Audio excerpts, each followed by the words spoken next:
Welcome back, everyone. You are listening to another episode of Fast Facts Perio Edition, brought to you by A Tale of Two Hygienists in partnership with Dentist RX. And now, please welcome your host, Katrina Sanders.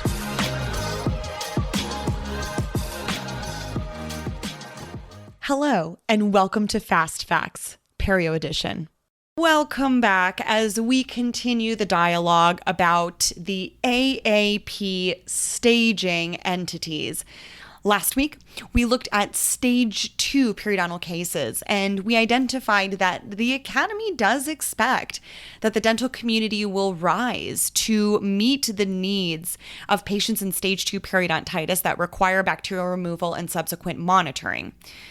Let's move into stage 3 as we look at patients in which, according to the Academy, the periodontitis has now produced a significant amount of damage to the attachment apparatus. And we also understand, spoiler alert, that in the absence of advanced treatment, tooth loss has a likeliness to occur. In stage 3 periodontitis, the Academy describes this as deep lesions that extend into the middle third of the root and beyond. And subsequently, this management is thus complicated. Probing depth, 6 millimeters or greater in the mouth. The patient will also likely present with some other interesting advanced modalities, things like vertical bone loss, furcation involvements of class 2 or class 3. These patients may also experience moderate ridge defects. Now, for dental hygienists that are typically working blindly, and by blindly I mean we're using feel more than we are our own eyeballs, observing these moderate ridge defects can be a bit of a challenge, although as a periodontal hygienist who works in the surgical suite, I will tell you first and foremost, it truly is incredible to see the amount of destruction in bone following early bone loss and subsequent, of course, dysbiosis. What I mean to say is that when patients present into a stage 3, radiologically, we are seeing this as radiologic bone loss extending into the middle third of the root and beyond. And unfortunately, according to several resources now, we're beginning to understand that by the time you can see bone loss radiologically, the patient has already experienced anywhere between 30 to 50% bone loss.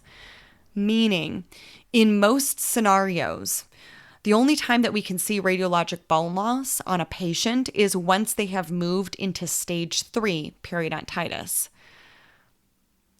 My clarity around this is to describe the fact that the Academy acknowledges that there are concerns if we are waiting until the patient moves into stage 3 periodontal disease to pull the trigger, so to speak, in active therapy.